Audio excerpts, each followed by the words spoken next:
Marysville Roundtable, a discussion on current events, sports, and entertainment.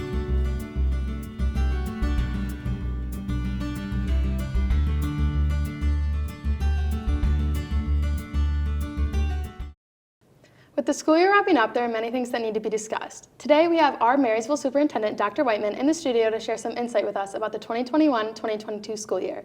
I am Lexi P, and my co-host is Kara Miller. And for starters, coming from last year with school being mostly online, how did the school year go overall while in person all year? Well, actually, I think it went very well. And this is just my view on this. I will tell you this, we were cautiously optimistic when we started the year. We were kind of careful about how we were going to bring people into our schools or into our buildings. We were limiting the amount of time kids were going to be able to go on field trips and so on and so forth. So throughout the course of the year, we were monitoring, of course, the pandemic and the COVID-19 numbers in the county and even in the district. We did have some concerns about after what was going to happen to staff and students after Thanksgiving. So we did decide as a district at that time to mask up staff so that we could at least get to our Christmas break. And the nice thing about it was that staff members understood, because again, if you don't have teachers or employees in the buildings, you can't have school. So we were trying to make sure that people were healthy and able to come to work.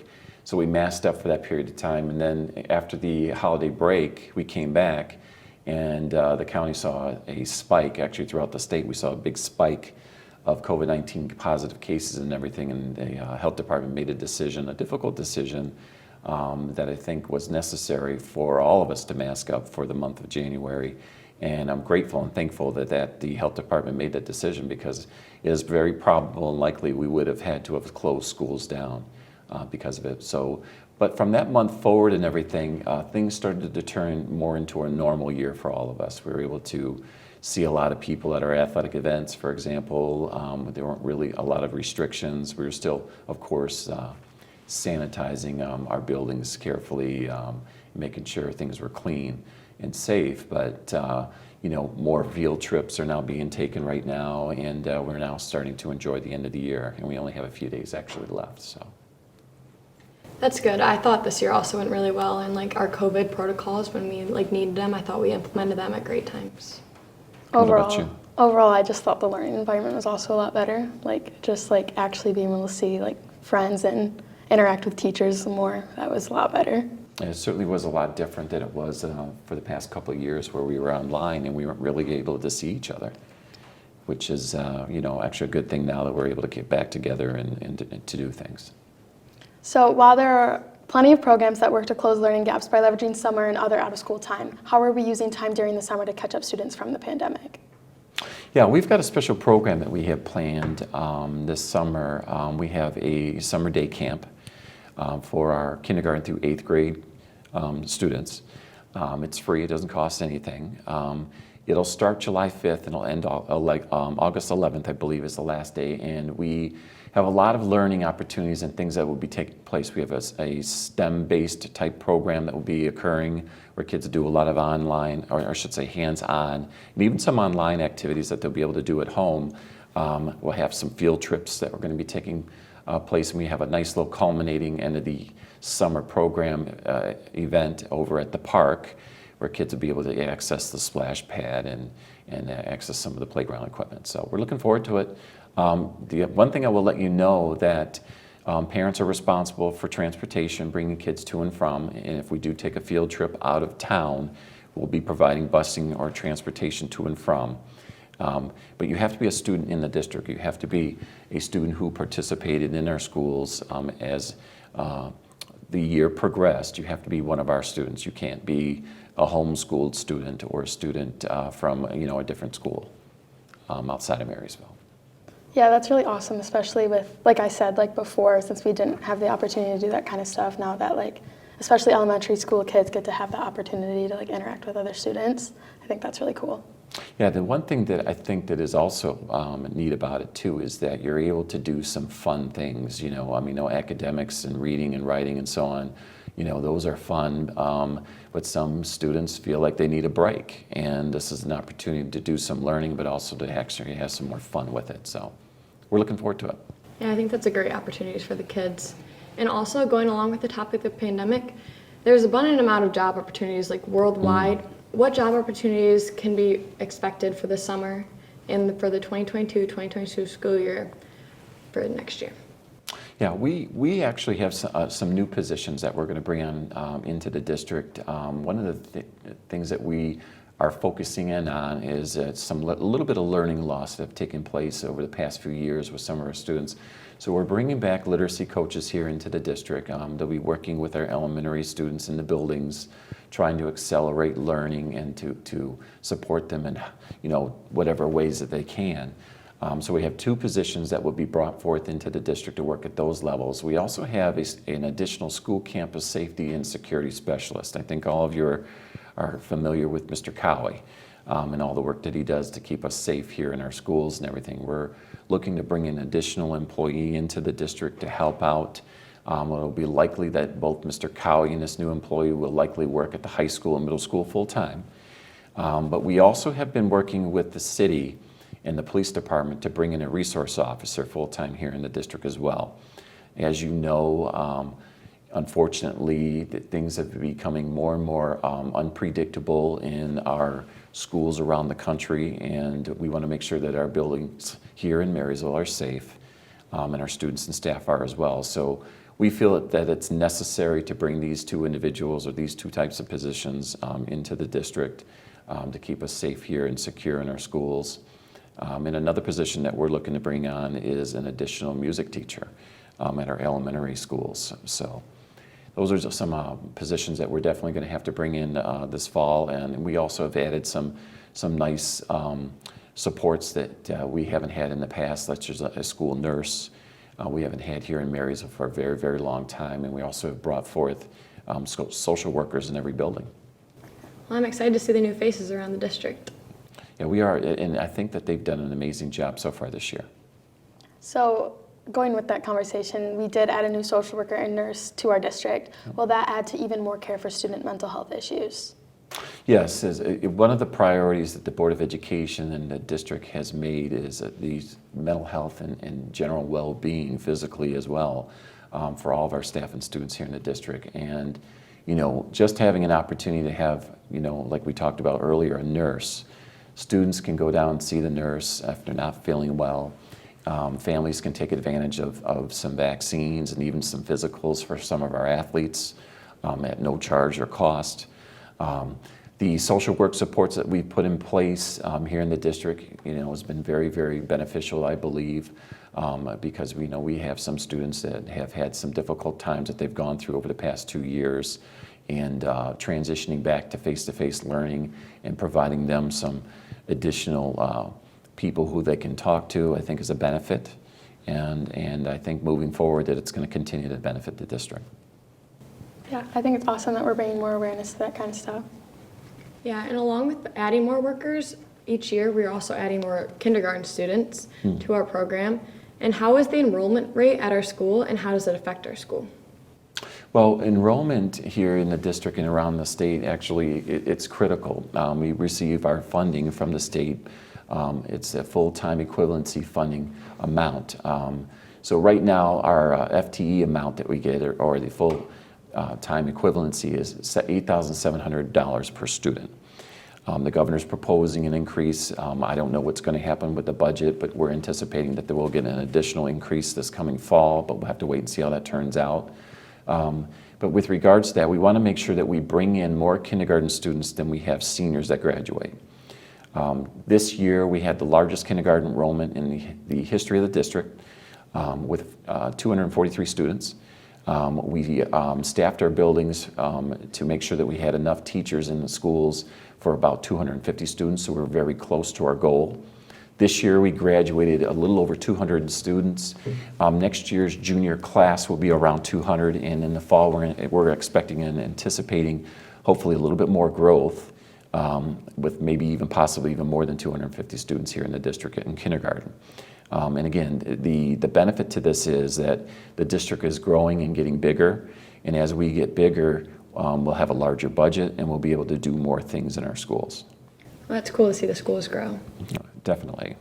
So obviously, like we said, schools do have a budget, and much of that budget is dependent on the state of Michigan. Where do they stand in Lansing on getting you a budget for you to work with? Well, that's kind of a complicated question because I kind of alluded to the fact that, we're still kind of anticipating what it is that's going to happen. And right now, there are 3 different groups of individuals that are responsible. We have 2 chambers in the legislature. We have the Senate and the House. Both of them have different proposals. The governor has her proposal, and they all have to come to an agreement before it happens. And unfortunately, they haven't had the agreement that we were hoping that they would have in time. So right now, we're developing our own budget here in the district. We have to have it done by the end of this month, by June 30th, and turned in. So what we're doing is we're basically taking what it is that we've done last year. We're forecasting, hopefully, what it is that we're going to get this coming fall. Right now, I've budgeted with our finance department for an approximate $300 increase per student, which would equate to about $1.2 additional million of funding here into the district. We'll just have to wait and see how that goes and everything. But right now, we're kind of doing our best with what it is that we know, and we're preparing our budget, and the Board of Education will have to take action on it. We do amendments throughout the year in case things don't come in what we expect it to be, and in November will be our first change to our budget. Hopefully it'll be more towards the positive than the negative. It's really interesting to see the behind the scenes stuff of how schools work, because we just come here and go to all 6 of our classes, and then to see this, it's really interesting. Yeah, I'll say this too. A lot of people think that when everybody's home for the summer, that the district kind of slows down a little bit, but actually the summer months are the most busy times for central office and in my office because, we have to get everything ready for everybody before they get back in the fall. And it gets very stressful at times, especially when you're ordering materials and they may not necessarily have the materials available, but we do the best we can to make sure that they're here so that when everybody does get back, we're ready to get started and we can pick up from where we left off from the previous year. That's really cool. So, changing subjects a little bit, our women's sports have had a tremendous run throughout the past year, starting with our softball team being state runner-up and winning their league last spring, to the swim breaking 3 school records and several swimmers and divers qualifying for states and winning their MAC meet, followed by volleyball going to regional finals and winning their league. The girls' basketball team winning regionals for the first time in school history and winning their league. And most recently, the track girls winning regionals, having many girls qualify for states and 2 school records made. How does this success breed more success throughout the schools and the sports programs? Well, I'm going to tell you something that I think that's interesting. I was told years ago that you make your own luck. There's no such thing as luck, but you make your own luck. And that goes with preparing yourself for your season, such as lifting weights on the off season and doing some cardio exercises and practices, such as shooting more baskets more than anybody else and so on. But I think it's paid off here in Marysville. Right now, I can give you some facts. Marysville Public Schools has 113 district championships, 82 regional championships, and 13 state titles. I mean, athletics has been a cornerstone here in the district. And I think due to the success, not only of just this year with some of our programs and everything, what happens is people see that and they want to be a part of that. So it inspires people and it excites the community. And people who see that, especially our younger students or community members, they go to the games and they see the exciting things that are taking place and the championships that are being won, and they want to be a part of it. And that gets in turn in the paper, and people read about it. And when people read about it, they get excited and they think about, well, maybe I might want to have my kids go to Marysville because their programs are successful and some of the things that I think that my kid might be good at. So I think that, when you consider the success that we've had recently, just this year, I'm looking forward to having more and more people want to be a part of that success. But it has a lot to do with the work that you put in. Because again, you make your own luck. You're not lucky. Maybe you're lucky if it happens once, But when you win 113 district championships, and a number of regionals and state championships, that's not luck. That's a lot of hard work. And we here in Marysville have made our own success because of it. Yeah, that's really true. Especially, I also think that like it creates like a dynamic in the school that like we all can like unite more, because like going to like games and stuff, obviously you get to like hang out with people. And then I also feel like people who go to games, that like they're there to like support, so then that can just breed more success throughout the whole entire school. I agree. I agree, like watching the community like come together when like and watch sports teams, and like having the school like really support each other when like people are having successes. It's really cool to see, and it's like it is a lot of hard work, and like it's cool to see how it all gets put together. Yeah, I've been, when you go to these different events and you get a chance to meet and see all the individuals that are there, I mean, it is more of a social thing than anything. But when you do get to the end of the game or the event and it's close and you don't know how it's going to go either way, that's where the excitement comes in. And then if you do pull it out and if you do win, that's where everybody becomes energized, and that those things I think benefit us as a district, and it will continue to do that. So. Yeah, for sure. On a sadder note, with the Oxford and Texas school shootings, safety is obviously a primary concern in not only our school district, but every school district.